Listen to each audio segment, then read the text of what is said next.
And we make it in once again off of the super sweet love seat. That's right, now in my living room. So broadcasting over the internet once again on alsportslive.com. The FFE lives on. Viva la FFE. Viva la FFE. And you know what? We're down to the semifinals in state high school football. And Robert, in 1A, especially in our area, in the Etowah County area, our lone representatives still alive and still kicking, the Gaston Bulldogs. Doing it in any way they can. Jason, looking at this past week's games, the biggest thing that highlights everywhere is defense. Yeah. Everyone had, as far as getting in the win column, they were sound defensively. Gaston, no difference. Their defense actually stepped up, made some key interceptions, and took advantage of those turnovers, turned them into touchdowns. Brian Rollins just going nuts out on the football field, 83 yards, scoring a rushing TD, returned an interception, and just helped them all out. DeMont Bice, a little bit of some issues as far as his leg, and we're wondering if he's going to make it into the next round of the playoffs for Gaston, but it almost doesn't matter because they have so much going on for them as far as Zook, as far as Rollins. They have plenty of other, plenty of other arms and everything to go to be able to win this game. Well, and Gaston has great coaching, and that's one of the things that's kept them consistent over the last few years is Swain Morris's system and his ability to adapt. Last week against Appalachian, really Gaston feeling their first bit of testing here in the postseason in 2008. And Appalachian able to get 3 touchdowns on the Gaston D, but they're going to be going up against a Speak team that can move the football. Really a surprise. Nobody really thought that the Bobcats were going to be where they are right now. And they've made it through a big win over South Lamar last week.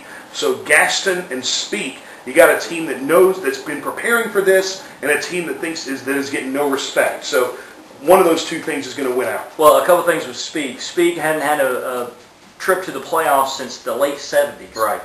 With the exception of one time in 1996. When they went up, and do you know which team it was they defeated in the first round of the playoffs? Would it be the Gaston Bulldogs? It had been the Gaston Bulldogs. We're hoping, history doesn't prove itself again on that one. But Speak is that the people that feel like they're not getting respect, we're going to see what they bring to the football field. They've got the home field advantage, but in the playoffs, it doesn't seem like that's helping either team. You just got to win, and of course, you want to get to this next game, but you're thinking you're going to have to face Sweetwater if you go to the finals, and they have been the powerhouse in 1A football here in the state of Alabama. And so definitely Sweetwater and Linden, they're going to play. Linden's undefeated. The Patriots thinking maybe they're getting disrespected already. But Sweetwater's only loss to 2A Leroy, that was in week 10 of the season. And what an incredible game that was.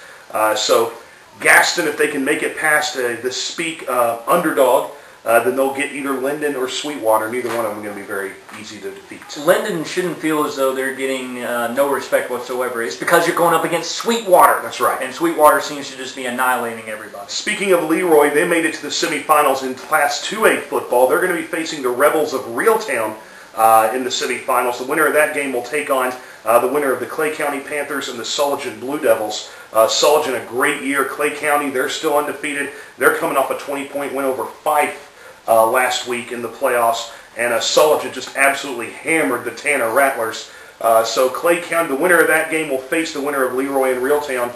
That's going to be an incredible matchup for both semifinals in 2A. Well, in Leroy, yes, it's not Leroy. I know that. It was a gimmick. All right, so drop it. All right, all you people out there who are saying he's an idiot.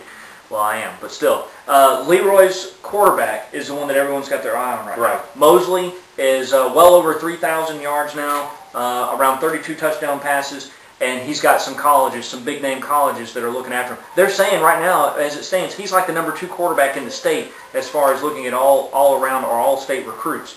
And so I know a lot of it's going to fall on this kid if he's going to have a good game or not, because he does a little bit of everything, the rushing, the passing. He's got some great wide receivers and a great offensive line. That's true, and one of the things that you're going to be thinking about with Clay County, they have just been a powerhouse in their any classification they've been in. 3A the last 2 years, 2A this year. The Clay County Panthers know how to win football games, and they made it to the state championship game in 3A football, so they know how to get there. The point is, are they going to be able to get over the hump against Sullivan this weekend? They've overcome the biggest obstacle, and that's defeating Fife and not being abducted. Yes, they have made it. So with that said, I think they have a good shot at moving on. Absolutely. 3A football, In the southern bracket, T.R. Miller is going to be facing Cordova. T.R. Miller, they're a powerhouse. They upset Daleville last week in the playoffs by 1 point. And they're going to be facing a Cordova team that won a shootout against the Gordo Green Wave last week. So T.R. Miller and Cordova ought to be interesting. But we're looking at Leeds and Colbert County. Colbert County, one of the state powers in 3A football year in and year out, and nobody can stop talking about the defense of the Leeds Green Wave. And this is a team that's barely given up any points. Last week they knocked off Piedmont in a big way in their big rematch there, beat them by 19. And what about the upset? Colbert County just hammered Hamilton last week by 34. So, we're talking about a team that's got one team on an offensive shoot, another team on a defensive run. This is one of those classic matchups. Star player for Leeds has to be Brandon Carnathan, or Carnathan, however they want to say it. But he finished with 9 tackles in this last game, a fumble recovery, sack, interception. Kid's doing it all. And they held Piedmont, who's a pretty good offensive powerhouse, just to 7 points.